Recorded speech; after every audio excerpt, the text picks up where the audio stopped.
Bienvenue sur la chaîne Livre Audio Français Complet. Pensez à vous abonner pour ne pas rater les épisodes prochains.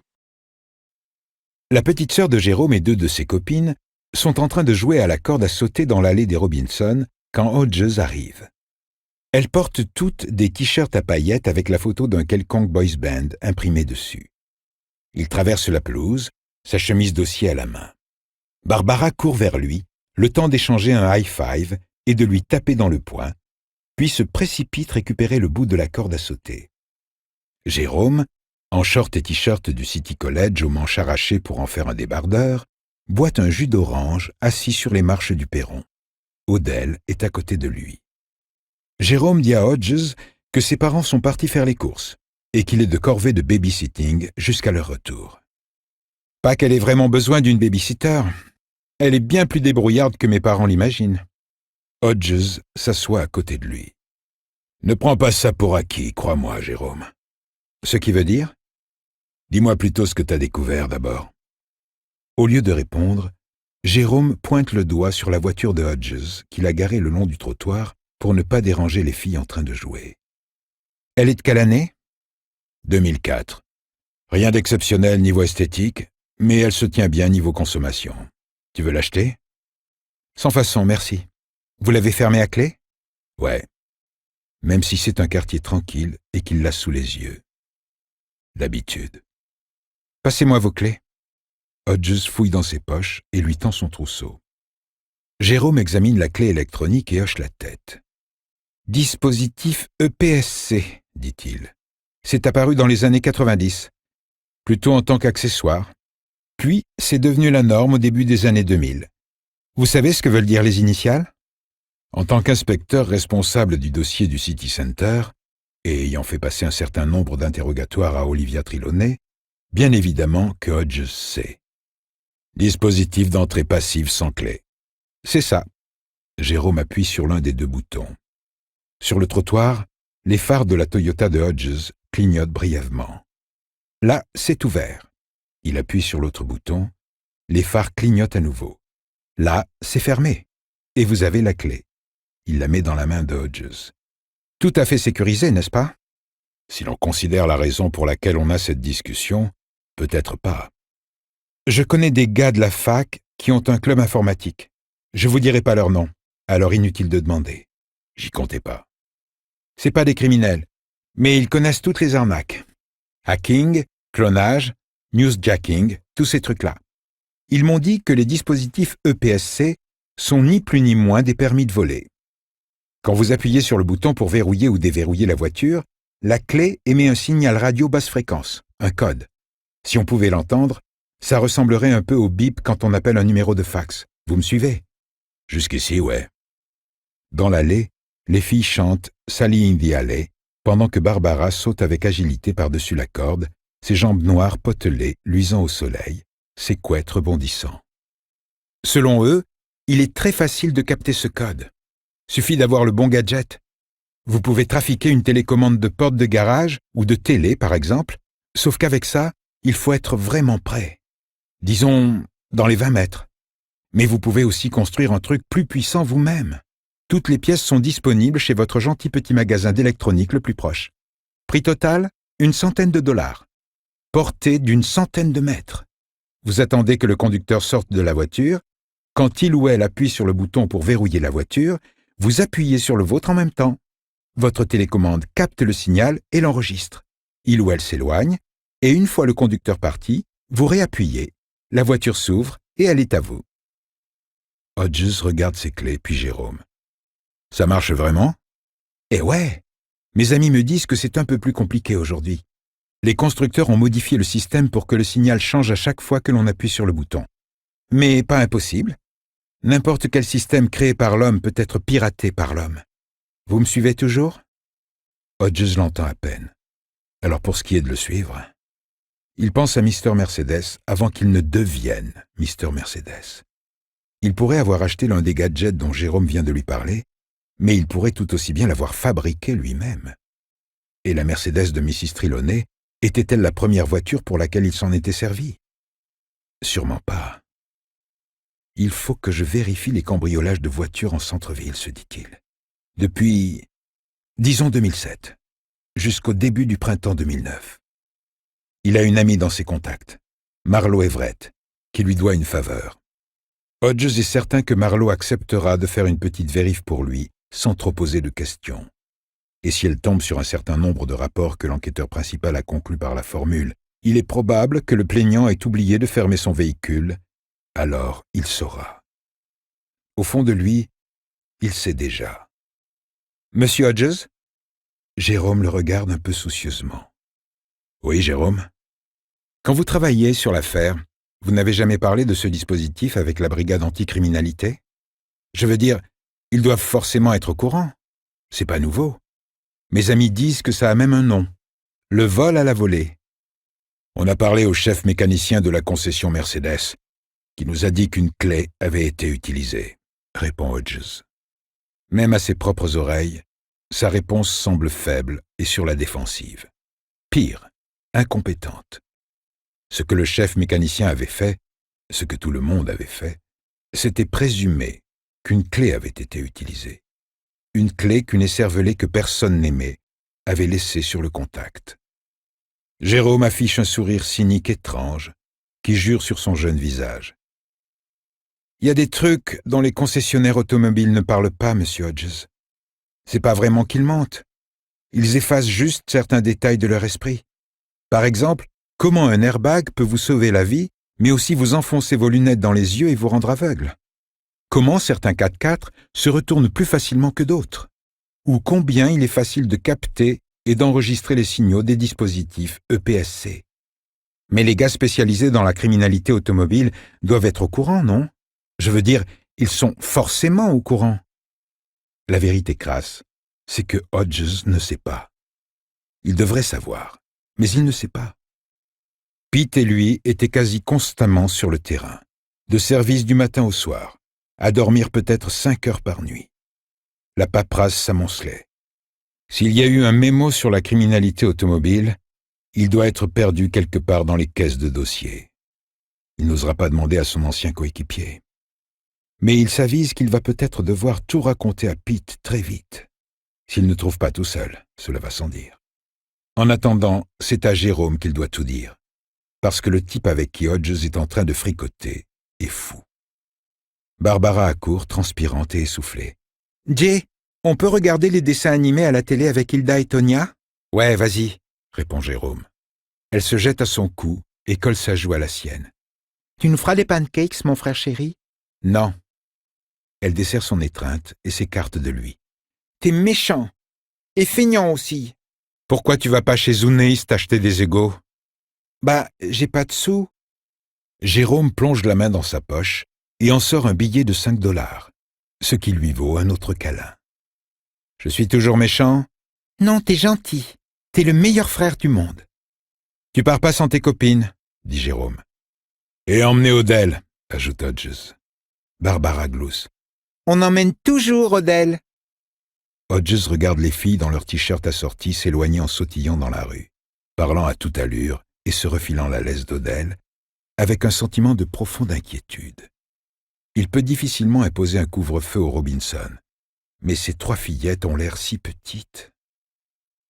Jérôme, si quelqu'un essayait de s'en prendre à elles, est-ce qu'Odell les protégerait? Il y laisserait sa vie, monsieur Hodges. Sa vie. Quelque chose ne va pas? Est-ce que je peux toujours compter sur ta discrétion? Toujours, monsieur. Ok.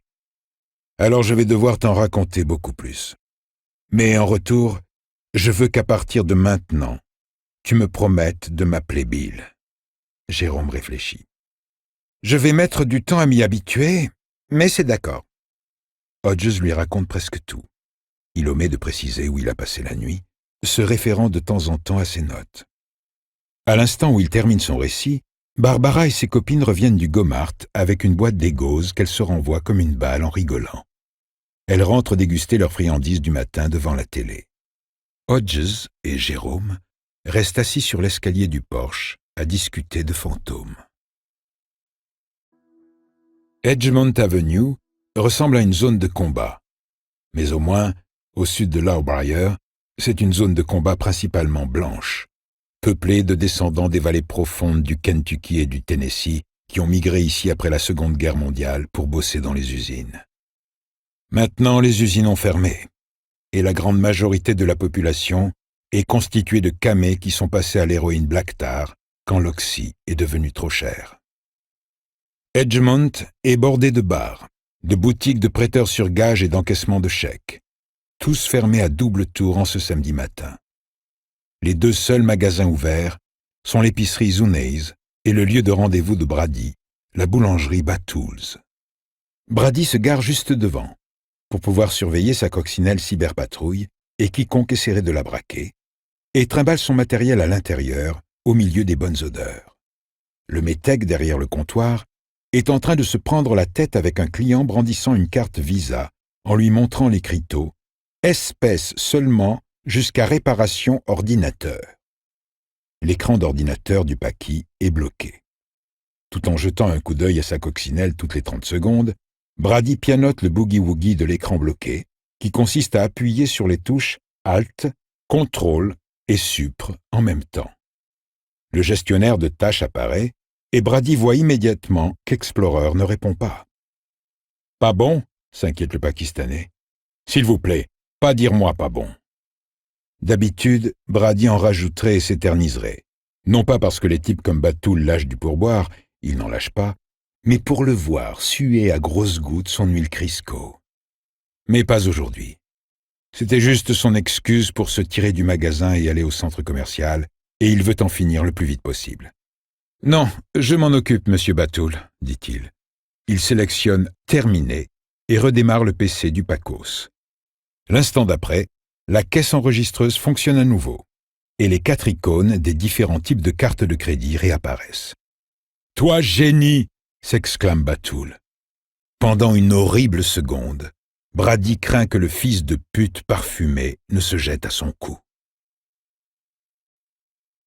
Brady quitte le paradis des Petzouilles et prend vers le nord en direction de l'aéroport.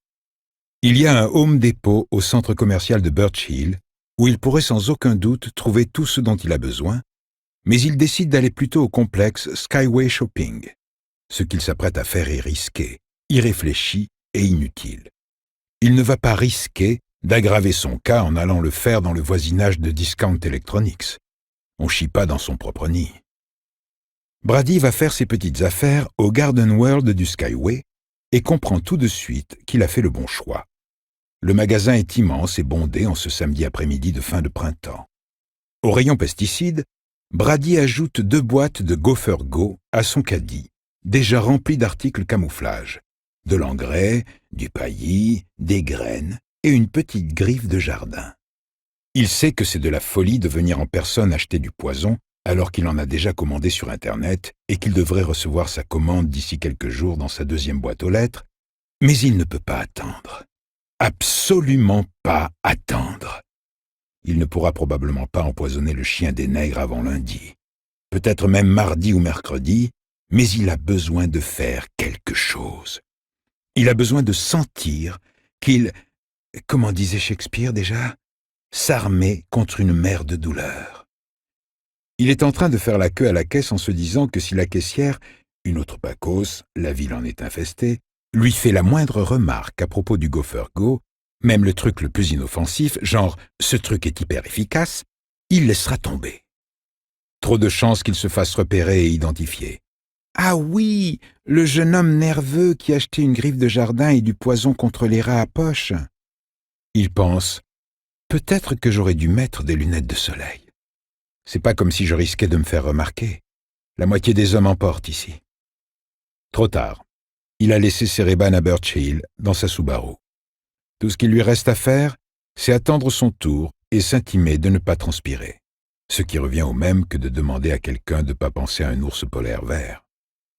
Je l'ai remarqué parce qu'il transpirait beaucoup, dirait la Pacos à la caisse, la cousine du boulanger Batoul pour ce qu'en sait Brady, à la police. Et aussi parce qu'il achetait du poison à rongeurs, celui à la strychnine. Il a presque envie de s'enfuir. Mais il y a des gens derrière lui maintenant. Et s'il sort de la queue, est-ce que les gens ne vont pas le remarquer pour ça? Et se demander si... Une petite tape sur l'épaule. « C'est à vous, monsieur. » N'ayant plus le choix, Brady avance son caddie. Les boîtes de Go-Fergo sont d'un jaune qui crève les yeux au milieu de ses autres courses. Pour Brady, elles ont la couleur exacte de la folie. Et ça paraît logique. C'est de la folie d'être ici. Puis, une pensée rassurante lui vient. Une pensée aussi apaisante qu'une main fraîche sur un front fiévreux. Foncer dans le Tao City Center, c'était encore plus fou. Et pourtant, je m'en suis tiré, non? Oui, et il s'en tire aussi sur ce coup-là. La Pakistanaise passe ses achats au scanner de la caisse sans lui accorder ne serait-ce qu'un regard. Elle ne lève même pas les yeux quand elle lui demande s'il paiera en espèces ou par chèque. Brady paie en cash. Il n'est pas si fou. De retour à sa voiture, il s'est garé entre deux camions, où le vert fluo de la coccinelle se repère à peine. Il s'installe au volant et respire à plein poumon, jusqu'à ce que les battements de son cœur retrouvent un rythme normal. Il pense à sa prochaine étape, et ça l'aide à se calmer davantage. D'abord, Odell. Le clébard va crever d'une manière atroce, et le gros flic saura que c'est de sa faute, même si les Robinson l'ignorent. D'un point de vue purement scientifique, Brady serait curieux de voir si Hodges va leur avouer. Il pense que l'offrette n'en fera rien. Ensuite, le flic lui-même. Brady le laissera mariner quelques jours dans sa culpabilité. Et qui sait, peut-être qu'il optera finalement pour le suicide. Mais probablement pas. Donc, c'est Brady qui devra le tuer. Reste à déterminer par quels moyens. Et enfin, un grand coup d'éclat. Quelque chose dont on se souviendra pendant un siècle. La question c'est, quel genre de grand coup d'éclat? Brady démarre et règle la radio pourrie de la coccinelle sur BAM Radio, où c'est 100% rock tous les week-ends. Il tombe sur la fin d'un morceau de ZZ Top et il s'apprête à mettre Kiss 92 quand sa main se fige. Au lieu de changer de station, il monte le volume.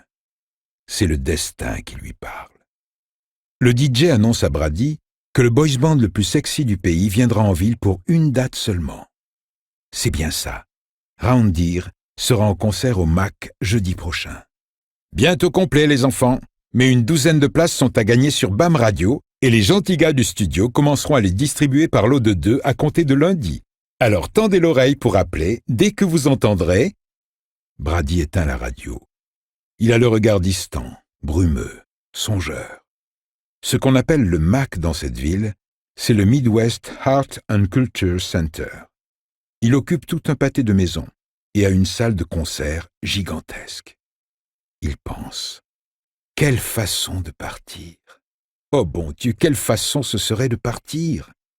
Il se demande quelle est la capacité exacte de l'auditorium Mingo du MAC. 3000? Peut-être 4. Il ira vérifier sur Internet ce soir. Hodges se prend un plat à emporter chez un traiteur voisin, une salade au lieu du bon gros burger que réclame son estomac, et rentre chez lui. Ses plaisantes activités de la nuit dernière se font ressentir, et bien qu'ils doivent appeler Jeannet, il semblerait que du travail les attende à la maison de Sugar Heights de la défunte Olivia Trelawney, il décide que la prochaine étape de son enquête sera une petite sieste. Il vérifie le répondeur dans le salon, mais l'écran indique « 0 nouveau message ». Il va ensuite faire un tour sous le parapluie de débit, mais n'y trouve rien de nouveau non plus. Il s'allonge donc et règle son réveil interne pour 1 heure. Sa dernière pensée avant que ses yeux ne se ferment est qu'il a encore oublié son téléphone portable dans la boîte à gants de sa Toyota. « Faut que j'aille le chercher », se dit-il. « Je lui ai donné mes 2 numéros, mais elle n'est pas de la vieille école, elle. Et c'est sur mon portable qu'elle essaiera d'appeler en premier si elle a besoin de moi. » Puis il s'endort. C'est son bon vieux téléphone fixe qui le réveille. Et quand il se tourne pour décrocher, il réalise que son horloge interne, qui ne l'a jamais lâché pendant toutes ses années de service, a apparemment décidé qu'elle aussi était à la retraite.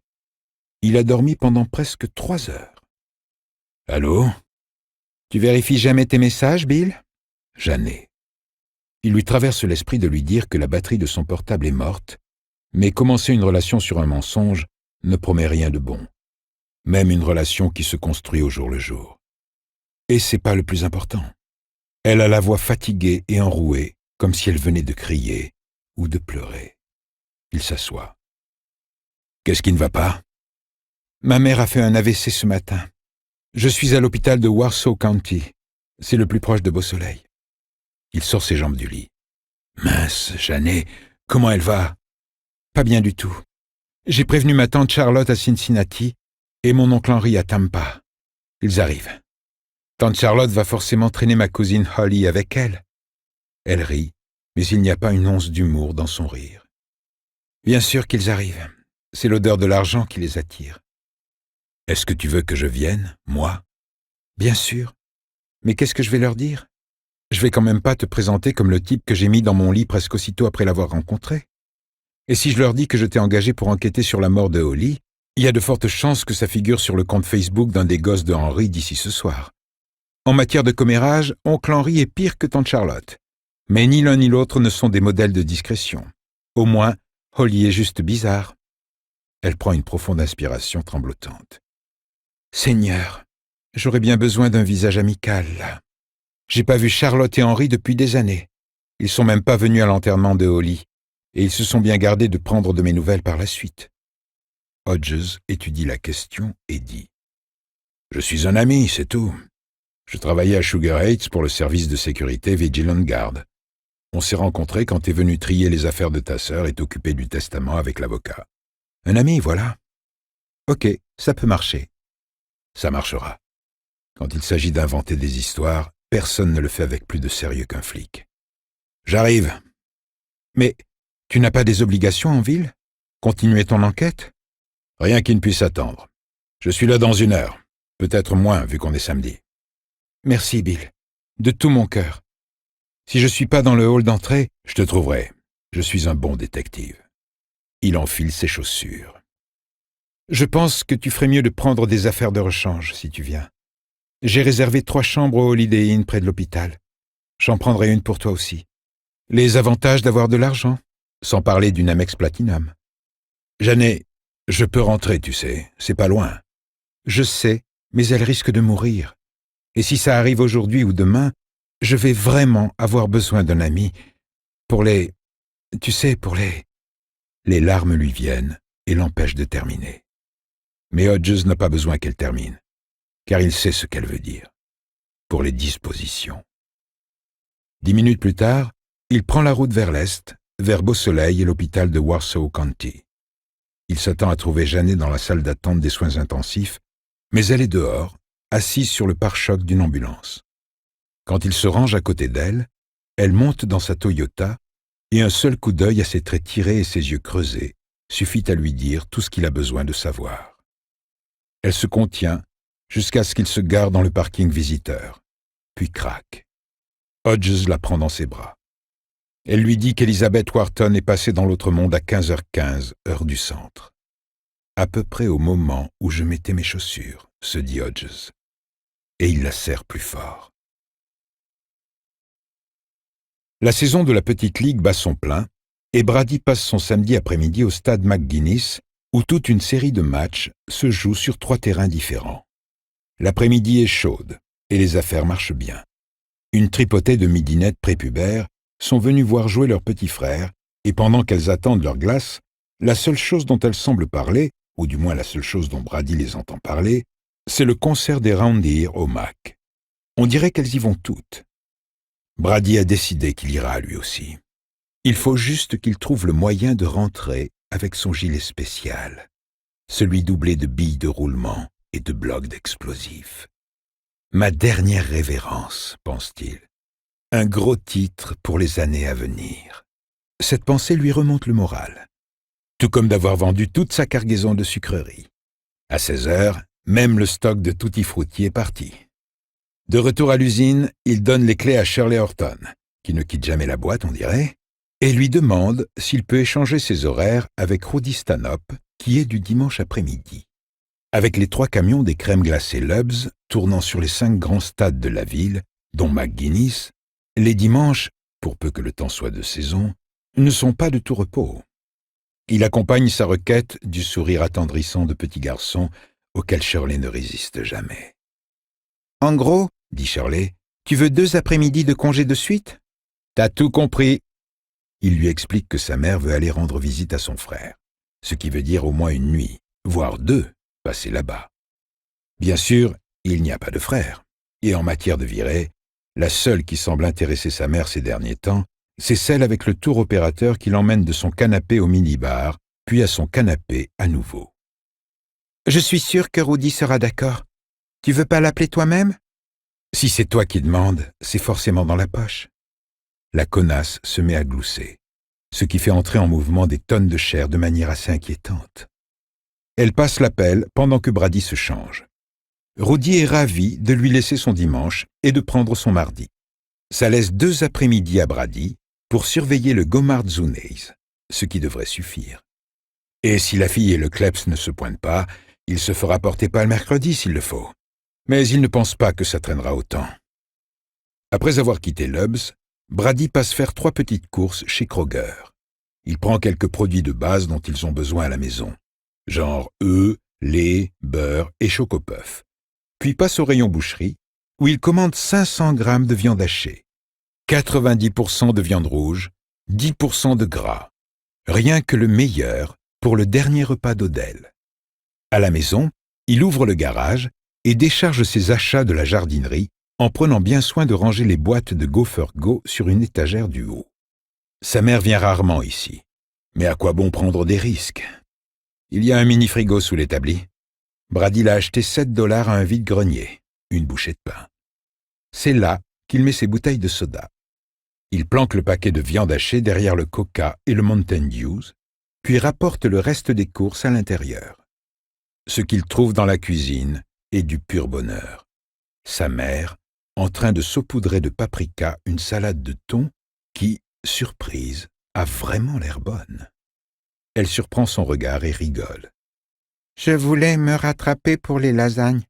Je suis désolée, mais j'étais juste tellement fatiguée. » Tellement bourrée, oui, pense-t-il. Mais au moins, elle n'a pas totalement renoncé. Elle avance vers lui, ses lèvres fraîchement maquillées.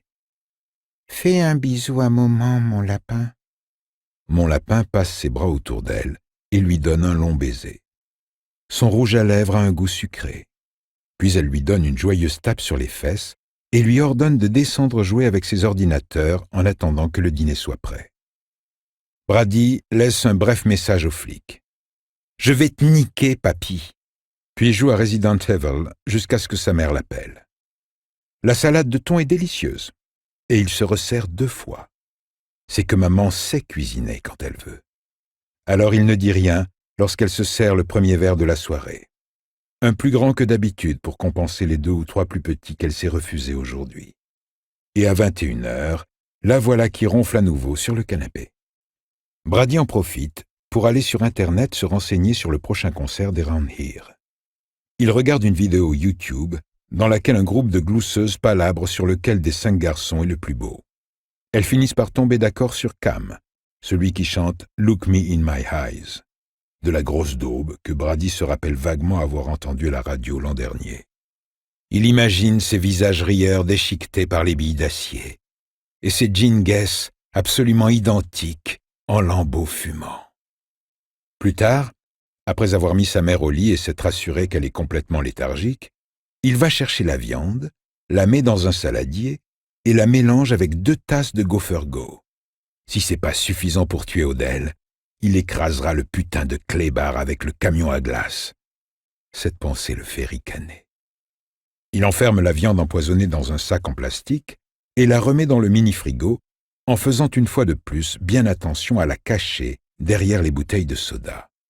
Il prend aussi bien soin de se laver les mains, ainsi que le saladier, avec beaucoup d'eau chaude savonneuse. Cette nuit, Brady dort bien. Aucun mal de tête et aucun petit frère mort dans ses rêves. Hodges et Janet sont conduits dans une pièce contiguë au hall d'entrée de l'hôpital où l'utilisation du portable est autorisée. Là, ils se partagent les dispositions funéraires. Hodges se charge de contacter l'entreprise de pompes funèbres, Soames, la même qui s'est occupée des obsèques d'Olivia Trelawney, et de s'assurer que l'hôpital sera prêt à remettre le corps au moment où le corbillard arrivera. Janet maniant son iPad avec une efficacité toute naturelle que Hodges lui envie, télécharge un formulaire nécrologique sur le site du journal de la ville. Elle le complète rapidement, se parlant de temps en temps à elle-même à voix basse. Hodges l'entend murmurer la phrase « Pas de fleurs, mais des dons aux œuvres ». Quand elle reçoit un email de confirmation, elle sort le carnet d'adresse de sa mère de son sac et commence à téléphoner aux amis peu nombreux de la vieille dame. Elle est chaleureuse avec eux, et calme, mais rapide. Sa voix ne faiblit qu'une seule fois, quand elle parle à Althea Green, l'infirmière et dame de compagnie de sa mère presque 10 années durant. À 18h, à peu près l'heure où Brady arrive chez lui pour trouver sa mère en train d'apporter la touche finale à sa salade de thon, la plupart des points sur les i sont mis. À 18h50, le corbillard, une Cadillac blanche, franchit l'entrée de l'hôpital, le contourne et va se garer à l'arrière. Les gars à l'intérieur savent où aller. Ils sont déjà venus ici plein de fois. Janet regarde Hodges. Elle a le visage blême et la bouche tremblante. « Je suis pas sûre de pouvoir... » « Je m'en occupe. » La transaction ressemble à n'importe quelle autre transaction. Vraiment. Il donne à l'entrepreneur des pompes funèbres et son assistant un certificat de décès. Il lui donne un reçu. Il se dit « Je pourrais tout aussi bien être en train d'acheter une voiture. » Quand il revient vers l'entrée de l'hôpital, il aperçoit Janet dehors, assise sur la même ambulance qu'avant. Il s'assoit à côté d'elle et lui prend la main. Elle lui presse fort les doigts. Il regarde le corbillard blanc s'éloigner jusqu'à ce qu'il disparaisse. Puis il l'emmène à sa voiture et il couvre les 2 pâtés de maison qui les séparent de l'hôtel. Henry C. Royce, un gros homme à la poignée de main moite, arrive à 20h. Charlotte Gibney arrive 1 heure plus tard, faisant signe à un groom surchargé d'avancer tout en se plaignant de l'horrible service sur son vol. « Et les bébés qui n'arrêtent pas de pleurer, dit-elle. Je ne vous raconte pas. » Mais elle leur raconte quand même. Elle est aussi maigre que son frère est gros, et lorgne Hodges d'un œil larmoyant et suspicieux. Tapie derrière tante Charlotte se tient sa fille, Holly, une vieille fille à peu près du même âge que Janet, mais sans aucun des attraits de Janet. Holly Gibney marmonne plus qu'elle ne parle, et semble avoir des difficultés à regarder les gens dans les yeux. « Je veux voir Betty », annonce tante Charlotte après une brève et froide accolade à sa nièce. C'est comme si elle s'imaginait que Mrs. Wharton reposait dans le hall d'entrée de l'hôtel, des lys autour de sa tête et des œillets à ses pieds. Janet explique que le corps a déjà été transféré aux pompes funèbres Soames, en centre-ville, où Elizabeth Wharton sera incinérée mercredi après-midi, après la présentation du corps mardi et une brève cérémonie d'hommage à la défunte mercredi matin. « Mais c'est barbare, l'incinération !» lâche oncle Henry. Tout ce que ces deux-là ont à dire ressemble à des proclamations. C'est ce qu'elle voulait. Janet parle calmement, poliment, mais Hodges voit son visage commencer à s'empourprer. Il se dit qu'il va peut-être y avoir conflit, qu'ils vont exiger de voir un quelconque document écrit attestant du choix de la défunte pour l'incinération. Mais non, il ne bronche pas. Peut-être qu'il repense aux millions que Janet a hérités de sa sœur, de l'argent qu'il revient à Janet de partager. Ou pas. Oncle Henry et tante Charlotte doivent peut-être même penser à toutes ces visites qu'ils n'ont pas rendues à leur sœur aînée durant ces dernières années de souffrance. Les seules visites que Mrs. Wharton recevait étaient celles d'Olivia, que tante Charlotte n'appelle jamais par son prénom, mais uniquement « la fille à problème ». Et bien sûr, c'était Janet, encore sous le coup d'années de violence conjugale et d'un divorce houleux, qui avait été là pour elle sur la fin. Tous les 5 vont dîner un peu tardivement au restaurant de l'Holiday Inn, où ils sont presque les derniers convives. Dans les haut-parleurs, Herb Alpert fait sonner sa trompette. Tante Charlotte prend une salade et trouve le moyen de se plaindre de l'assaisonnement, dont elle a exigé qu'il lui soit servi séparément. « Ils peuvent toujours la servir dans un saucier. Ça reste de la sauce en bouteille du supermarché, » déclare-t-elle. Sa fille bredouillante commande un Shiburber Binky, ce qui s'avère être un cheeseburger bien cuit. Oncle Henry opte pour des fettuccini Alfredo et les aspire avec l'efficacité d'un puissant Hoover, de fines gouttelettes de transpiration perlant sur son front alors qu'il approche de la ligne d'arrivée. Puis il sauce le fond de son assiette avec un morceau de pain beurré. C'est Hodges qui fait la conversation, racontant les anecdotes de ses années passées chez Vigilant Guard. Le job est fictif, mais les histoires sont pour la plupart vraies, adaptées de ses années de service dans la police. Il leur raconte la fois où un cambrioleur s'est fait pincer alors qu'il essayait de se faufiler par la fenêtre d'une cave et comment il avait perdu son pantalon en voulant se dégager. Ça lui vaut un léger sourire de la part de Holly. Le gamin de 12 ans, caché derrière la porte de sa chambre, qui avait mis KO un cambrioleur avec sa batte de baseball. La femme de ménage, qui avait caché les bijoux de son employeur dans ses sous-vêtements et tout fait tomber pendant qu'elle servait le dîner. Il y a d'autres histoires plus sordides, plein d'autres, mais Hodges préfère les garder pour lui. Au moment du dessert, que Hodges décline, la gloutonnerie sans complexe d'oncle Henry servant de repoussoir inquiétant, Janet les invite à séjourner dans la maison de Sugar Heights à partir du lendemain. Puis les 3 nouveaux venus s'en retournent vers leur chambre prépayée. Charlotte et Henry semblent réconfortés à l'idée d'examiner de près la façon dont vivent les nantis. Quant à Holly, qui sait? Leurs chambres sont au rez-de-chaussée. Janet et Hodges sont au 2e étage. Quand ils arrivent devant leurs 2 portes voisines, Janet lui demande de passer la nuit avec elle. « Pas de sexe, dit-elle. Je me suis jamais sentie aussi peu sexy de toute ma vie. C'est juste que j'ai pas envie de rester toute seule. » Pas de problème pour Hodges. De toute façon, il doute de pouvoir se mettre en train. Il a les abdos et les muscles des jambes encore douloureux de la nuit dernière, et il se souvient que c'est elle qui a fait tout le travail. Une fois sous les draps, elle se blottit contre lui. Il n'en revient pas de la chaleur qu'elle dégage et de la fermeté de son corps, de sa présence. C'est vrai qu'il ne ressent aucun désir à l'instant présent, mais il est content que la vieille dame ait eu la courtoisie de casser sa pipe après que sa fille s'est occupée de lui, plutôt qu'avant. Pas très gentil pour elle, mais vrai. Corinne, son ex, disait que les hommes naissent avec la trique. Janet cale sa tête dans le creux de son épaule. « Je suis tellement contente que tu sois là. » « Moi aussi. C'est la vérité vraie. » « Est-ce que tu crois qu'ils savent qu'on est au lit tous les 2 ?» Hodges réfléchit à la question. Tante Charlotte sait, mais elle le saurait même si c'était pas le cas. « Et tu sais ça parce que t'es un bon... » « C'est ça. Allez, dors, Janet. » Ce qu'elle fait. Mais quand il se réveille en plein milieu de la nuit pour aller aux toilettes, elle est assise près de la fenêtre, le regard perdu dans le parking et pleurant.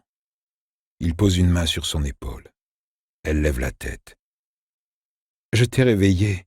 Je suis désolé. »« Non, c'est mon pipi de 3 heures du mat. Ça va, toi? »« Oui. Ouais. » Elle sourit, puis s'essuie les yeux avec les poings comme une enfant. « C'est juste que je me déteste pour avoir envoyé maman à Beau Soleil. »« Mais tu m'as dit qu'elle voulait y aller. »« Oui, elle voulait. Mais ça change pas ce que je ressens. » Janet le regarde, les yeux tristes et brillants de larmes. « Je me déteste aussi pour avoir laissé Olivia faire le plus dur pendant que j'étais en Californie. En tant que bon détective, j'en déduis que tu étais en train d'essayer de sauver ton mariage. » Elle sourit faiblement. « T'es quelqu'un de bien, Bill. Allez, va faire pipi. » Quand il revient de la salle de bain, elle est roulée en boule dans le lit. Il passe ses bras autour d'elle, et ils dorment ainsi le restant de la nuit. Tôt le dimanche matin, avant de prendre sa douche, Janet lui montre comment se servir de son iPad. Hodges va sur le site du parapluie de débit et trouve un nouveau message de Mr. Mercedes, court et sans détour. « Je vais te niquer, papy. »« Ouais, c'est ça. Mais dis-moi plutôt ce que tu ressens vraiment, » dit-il. Puis il se surprend lui-même à rire. Janet sort de la salle de bain enveloppée dans une serviette, de la vapeur tourbillonnant autour d'elle comme un effet spécial à la Hollywood. Elle lui demande ce qui le fait rire comme ça. Hodges lui montre le message. Elle ne trouve pas ça drôle du tout. « J'espère que tu sais ce que tu fais. » Hodges aussi. Une chose dont il est sûr, de retour chez lui, il ressortira son Glock 40 du coffre et recommencera à le porter. Le happy slapper ne suffit plus. Le téléphone installé à côté du lit double se met à sonner. Janet répond, échange 2 mots, puis raccroche. C'était tante Charlotte. Elle propose que le club du rire se retrouve pour le petit-déj dans 20 minutes. Je pense qu'elle meurt d'envie d'aller à Sugar Heights et de commencer à fourrer son nez dans l'argenterie. Ok. Elle a aussi cru bon de me dire que le lit était bien trop dur et qu'elle a dû prendre des anti-allergiques à cause des oreillers en mousse. Janet, est-ce que l'ordinateur d'Olivia est toujours à Sugar Heights? Oui, dans la pièce qu'elle utilisait comme bureau. Tu pourras fermer la porte à clé pour qu'il n'y entre pas. Elle s'interrompt dans le geste d'accrocher son soutien-gorge, reste un instant immobile dans cette position, les épaules en arrière, un archétype de féminité. Et merde, je leur dirai simplement de ne pas y aller. Je vais sûrement pas me laisser intimider par cette femme. Et qu'est-ce qui se passe avec Holly? T'arrives à comprendre un mot de ce qu'elle dit, toi? J'ai cru qu'elle avait commandé un Shiburber hier soir, admet Hodges. Janet s'affale dans la chaise sur laquelle Hodges l'a trouvée en train de pleurer la nuit dernière, sauf que cette fois-ci, elle rigole. Chérie, t'es vraiment mauvais comme détective. Ce qui en ce sens est un compliment. Une fois que tout ça sera terminé et qu'ils seront repartis, jeudi au plus tard, le coupe-t-elle. S'ils restent plus longtemps, je serai obligé de les tuer. Et aucun jury sur Terre ne te reconnaîtra coupable. Quand ils seront partis, j'aimerais faire venir mon ami Jérôme pour qu'il jette un œil à l'ordinateur. Je l'aurais bien fait venir avant, mais il l'aurait regardé comme une bête curieuse, et moi avec. Se rappelant le regard vif et inquisiteur de tante Charlotte, Hodges acquiesce. Les messages du parapluie de débit n'auront pas disparu? Je croyais qu'ils s'effaçaient automatiquement dès que tu quittais le site. C'est pas les messages qui m'intéressent. C'est les fantômes que ta sœur entendait. Alors qu'il marche vers l'ascenseur, Hodges pose à Janet une question qui le préoccupe depuis qu'elle lui a téléphoné hier après-midi. Tu crois que toutes les questions que j'ai posées à ta mère au sujet d'Olivia ont pu provoquer son attaque? Elle hausse les épaules, l'air triste. Comment savoir? Elle était très vieille. Au moins 9 ans de plus que tante Charlotte, je crois. Et la douleur n'était plus supportable sur la fin. Puis, à contre-cœur. Peut-être que ça a joué, oui. Hodges passe la main dans ses cheveux peignés à la va-vite, les ébouriffant à nouveau. Ah, bon Dieu! L'ascenseur teinte. Ils entrent. Elle se tourne vers lui et lui prend les 2 mains. Elle parle rapidement, dans l'urgence. Mais je vais te dire quelque chose. Si je devais tout recommencer, je le ferais. Maman a vécu une longue vie. Holly méritait quelques années de plus.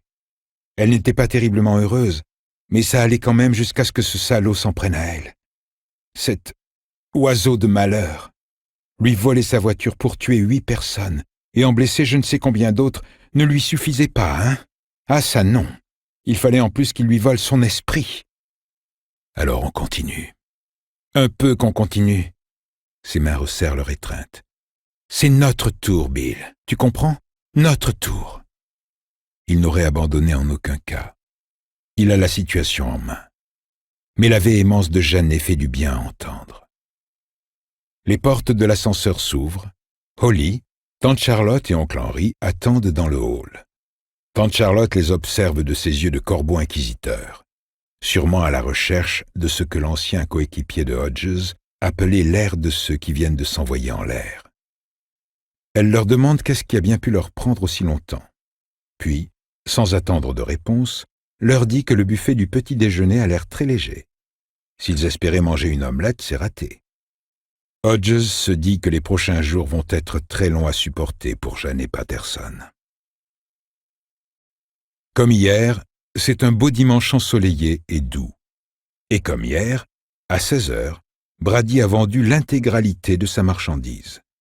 Au moins 2 heures avant que l'heure du dîner approche et que le parking commence à se vider.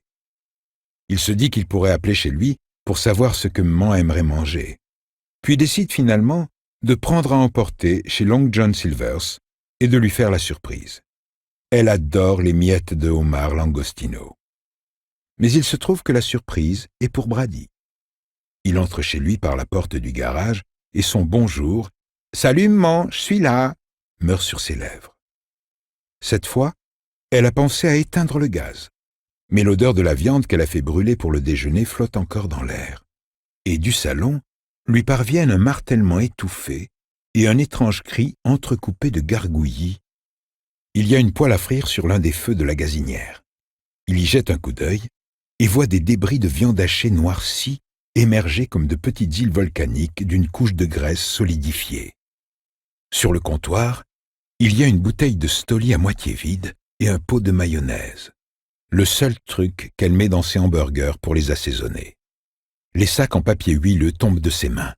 Brady ne le remarque même pas. « Non !» se dit-il. « C'est pas possible. » Et pourtant si. Il ouvre le frigo de la cuisine et là, posée sur l'étagère du haut, il y a la poche de viande empoisonnée. Sauf que maintenant, il en manque la moitié. Il la fixe comme un imbécile en pensant « Elle va jamais voir dans le mini-frigo du garage. Jamais. C'est le mien. » À quoi fait suite une autre pensée. Qu'est-ce que t'en sais de ce qu'elle fait quand t'es pas là? Si ça se trouve, elle a fouillé dans tous tes placards et regardé sous ton matelas. Les gargouillis recommencent. Brady se précipite au salon, balançant d'un coup de pied l'un des sachets Long John Silver sous la table et laissant la porte du frigo grande ouverte. Sa mère est assise sur le canapé, droite comme un piquet. Elle est dans son pyjama de soie bleue. Le devant de la veste est couvert d'un plastron de vomi ensanglanté. Les boutons sont tendus sur son ventre protubérant. Un ventre de femme enceinte de 7 mois. Ses cheveux hérissés font comme une éclaboussure folle autour de son visage de cire. Ses narines sont obstruées de sang. Ses yeux sortent de leurs orbites. Elle ne le voit pas. C'est du moins ce qu'il pense au début. Puis elle tend les bras vers lui. « Maman, maman !» Son premier réflexe est de vouloir lui taper dans le dos. Puis il regarde le hamburger presque entièrement terminé sur la table basse à côté des vestiges de ce qui devait être une vodka orange absolument colossale et réalise que des tapes dans le dos n'y feront rien. Le truc n'est pas coincé dans sa gorge. Si seulement il l'était. Les martèlements qu'il a entendus en entrant recommencent alors que ses pieds sont pris d'un mouvement de piston. C'est comme si elle faisait une marche militaire sur place. Son dos se cambre, ses bras se dressent dans les airs. Maintenant, elle est simultanément en train de marcher au pas cadencé et de signaler que le ballon est passé entre les poteaux. Un pied se détend et heurte la table basse. Son verre de vodka orange se renverse. « Maman !» Elle se jette en arrière contre les coussins du canapé, puis de nouveau en avant. Ses yeux à l'agonie le fixent. Elle gargouille un son étouffé qui pourrait tout aussi bien être ou ne pas être son prénom. Qu'est-ce qu'on doit faire déjà en cas d'empoisonnement? Donner des œufs crus? Ou du coca? Non, le coca c'est pour les douleurs d'estomac et elle a passé ce stade depuis longtemps. Faut que je lui mette les doigts au fond de la gorge, se dit-il, que je la fasse vomir. Mais au même moment, ses dents se mettent à claquer, scandant leur propre marche, et il retire la main hésitante qu'il tendait, se couvrant la bouche à la place. Il s'aperçoit qu'elle a déjà quasiment réduit sa lèvre inférieure en lambeaux. C'est de là que vient le sang sur sa veste de pyjama, du moins en partie. « Badri !» Elle prend une inspiration encombrée. Ce qui suit est guttural, mais compréhensible. « Prel, prom, prier !» appellent les pompiers. Il court vers le téléphone et décroche avant de réaliser qu'il ne peut vraiment pas faire ça. Pense à l'inévitable question qui s'ensuivra. Il raccroche et se retourne brusquement vers elle. « Pourquoi t'es allé foutre ton nez là-bas, maman? Pourquoi? »« Badri, prom, prier !»« Tu l'as mangé quand? C'était il y a combien de temps ?» Au lieu de répondre, elle recommence sa marche militaire. Sa tête part en arrière et ses yeux exorbités regardent le plafond pendant 1 seconde ou 2 avant que sa tête ne revienne d'un coup vers l'avant. Son dos est absolument immobile. C'est comme si sa tête était montée sur cardan. Les gargouillis reviennent. Un bruit d'eau essayant de s'écouler d'une canalisation partiellement bouchée. Sa bouche bâille et elle rote du vomi. Ça atterrit sur ses genoux dans un splop et... oh putain, il y a du sang. Il repense à toutes les fois où il a souhaité sa mort. « Mais j'ai jamais voulu que ça se passe comme ça, pense-t-il. Jamais. Soudain, une idée illumine son esprit comme un unique signal lumineux dans un océan de tempête. Il peut trouver comment la soigner sur Internet. Il y a tout sur Internet. « Je m'en occupe, dit-il. Mais il faut que je descende quelques minutes. Ne bouge pas, maman. Essaye. » Il a failli dire « Essaye de te détendre. » Il court à la cuisine, vers la porte qui mène à sa salle de contrôle. En bas, il trouvera comment la sauver. Et même s'il ne trouve pas, au moins, il n'aura pas à la regarder mourir. Le mot pour allumer la lumière est « contrôle ». Mais bien qu'il le répète 3 fois, le sous-sol reste noir. Brady réalise que le système de reconnaissance vocale ne fonctionne pas parce que sa voix n'est pas comme d'habitude. Et y a de quoi s'étonner? Putain de bordel de merde, y a de quoi s'étonner? Il utilise l'interrupteur et descend, fermant d'abord la porte, et le bruit bestial venant du salon, derrière lui. Il n'essaye même pas d'activer vocalement sa rangée d'ordinateurs, mais allume simplement le poste 3, en appuyant sur le bouton derrière l'unité centrale. Le compte à rebours avant la destruction totale apparaît à l'écran, et il l'interrompt en entrant son mot de passe. Mais il ne va pas chercher des antidotes contre l'empoisonnement. Il est bien trop tard pour ça. Et maintenant qu'il est assis là dans son abri, il le reconnaît implicitement. Et il sait aussi comment tout ça s'est passé. Elle était bien hier, sobre suffisamment longtemps pour lui préparer un bon dîner. Alors, elle s'est accordée une petite récompense aujourd'hui. Elle s'est d'abord fracassé le cerveau, puis a cru bon de manger un petit quelque chose pour éponger tout ça, avant que son lapin ne rentre du travail. Rien trouvé dans le frigo et les placards qu'il a tentés. Oh mais oui, et le mini-frigo dans le garage. Les sodas ne l'intéressaient pas, mais peut-être qu'il y avait de quoi grignoter. Sauf que ce qu'elle avait trouvé était bien mieux. Un sachet de viande hachée toute fraîche. Ça rappelle une vieille expression à Brady. Tout ce qui peut tourner mal, tournera mal. Est-ce que c'est le principe de Peter? Il va vérifier sur Internet. Après quelques recherches, il découvre que ce n'est pas le principe de Peter, mais la loi de Murphy, qui tient son nom d'Edward Murphy. Ce type fabriquait des pièces d'avion. Qui l'eût cru? Il va sur quelques autres sites, un bon nombre en réalité, et fait quelques parties de solitaire. Quand il entend un cognement particulièrement fort venant d'en haut, il décide d'écouter un peu de musique sur son iPod. Quelque chose de gai. Les Staple Singers peut-être. Et avec « Respect Yourself » dans les oreilles, il va sur le parapluie de débit pour voir s'il n'y a pas un nouveau message du vieux flic. Quand il n'a plus d'autre choix que d'affronter la réalité, Brady se glisse à l'étage. Le crépuscule est tombé. L'odeur de viande carbonisée s'est presque dissipée, mais celle de vomi est toujours forte. Il va dans le salon. Sa mère est par terre, près de la table basse qui est maintenant renversée. Ses yeux fixent férocement le plafond. Ses lèvres sont retroussées en un géant sourire. Ses mains sont contractées comme des griffes. Elle est morte. Brady pense. Pourquoi il a fallu que t'ailles dans le garage chercher de quoi manger? Oh, man, pour l'amour du ciel, qu'est-ce qui t'a pris? Tout ce qui peut tourner mal, tournera mal, se dit-il. Et puis il regarde le bazar qu'elle a foutu et se demande s'ils ont un détachant moquette. C'est la faute à Hodges. Tout est de sa faute. Il va s'occuper du vieux Offrette, et sans tarder. Pour l'heure, il a d'autres chats à fouetter. Il s'assoit pour réfléchir, dans le fauteuil qu'il prend les rares fois où il regarde la télé avec elle. Il réalise qu'elle ne regardera plus jamais de télé-réalité. C'est triste, mais ça a un côté marrant.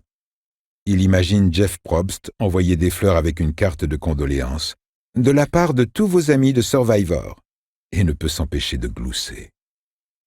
Qu'est-ce qu'il va bien pouvoir faire d'elle? Elle ne manquera pas aux voisins, vu qu'elle n'a jamais rien eu à faire avec eux. Elle les trouvait snob. Elle n'a pas non plus d'amis, pas même du genre pilier de bar, vu qu'elle buvait à la maison. Une fois, dans un rare moment de lucidité, Elle lui avait dit qu'elle n'allait pas dans les bars car ils étaient pleins d'alcoolos comme elle. « C'est pour ça que t'as pas senti le goût de cette merde et que t'as continué à bouffer, hein ?» demande-t-il au cadavre. « T'étais complètement bourré. Si seulement ils avaient un congélateur, ils pourraient la fourrer dedans. » Il a vu ça dans un film une fois. Il n'ose pas la mettre au garage. Il sait pas pourquoi, mais ça fait un peu trop lieu public. Il imagine qu'il pourrait la rouler dans un tapis et la foutre au sous-sol. Elle tiendrait très bien sous l'escalier. Mais comment arriverait-il à bosser en la sachant là? Sachant que même roulée dans un tapis, ses yeux garderaient leur regard féroce. De plus, le sous-sol, c'est chez lui. C'est sa salle de contrôle. Au final, il comprend qu'il n'y a qu'une seule chose à faire. Il l'attrape sous les bras et la traîne vers l'escalier de l'étage. Quand il arrive au bas des marches, son pantalon de pyjama a glissé, révélant ce qu'elle appelle parfois « appeler », se dit-il, sa minette. Une fois, quand il était au lit avec elle et qu'elle lui soulageait un mal de tête particulièrement douloureux, il avait essayé de lui toucher la minette et elle lui avait giflé la main. Fort. « Ne t'avise jamais », elle avait dit. « C'est de là que tu viens. » Brady la traîne en haut, une marche après l'autre. Le pantalon de pyjama descend sur ses chevilles et reste baissé là. Il se souvient de la marche militaire assise qu'elle a exécutée sur le canapé dans ses derniers instants d'agonie. Quelle horreur! Mais, comme pour le truc avec Jeff Probst et les fleurs, ça avait eu quelque chose de marrant. Même si c'était pas le genre de blague que tu pouvais expliquer aux gens. Trop zen. Au bout du couloir, et dans sa chambre. Il se redresse, grimaçant à cause de la douleur dans le bas de son dos. Bon Dieu, ce qu'elle est lourde! C'est comme si la mort l'avait empaillée, mais avec une sorte de mystérieuse viande compacte. Peu importe, fais ce que t'as à faire. Il lui remonte son pantalon de pyjama, lui redonnant un peu de décence, autant de décence que peut en avoir un cadavre en pyjama plein de vomi, et la hisse sur son lit, grognant lorsqu'une nouvelle douleur lui transperce le dos. Cette fois, quand il se relève, il sent sa colonne vertébrale craquer. Il se dit qu'il pourrait la changer et lui mettre quelque chose de propre. Peut-être un des t-shirts XL qu'elle met parfois pour dormir. Mais ça impliquerait de soulever et de manipuler encore ce qui n'est plus à présent que des kilos de viande silencieuse suspendus à des cintres d'eau. Et s'il se foutait le dos en l'air? Il pourrait au moins lui enlever le haut, qui a épongé presque tout le vomi et le sang. Mais alors il verrait ses seins. Ça, elle lui laissait toucher, mais seulement de temps en temps. « Mon magnifique garçon », disait-elle dans ces moments-là, en lui passant les doigts dans les cheveux, ou en lui massant la nuque, où ses maux de tête s'enracinaient, tenaillant, lancinant. « Mon magnifique garçon ». Il finit par remonter simplement le dessus de lit, la recouvrant entièrement. Surtout ce regard fixe, féroce. « Désolé, maman, » dit-il en regardant la forme blanche. « Pas ta faute. » Non, c'est la faute du gros tas de flics. Brady avait acheté le Gopher Go pour empoisonner le clébard, d'accord, mais seulement comme moyen d'atteindre Hodges et de foutre le bordel dans sa tête. Maintenant, c'est Brady qui a la tête en vrac. Sans parler du salon. Il a du boulot qui l'attend. Mais il a autre chose à faire avant.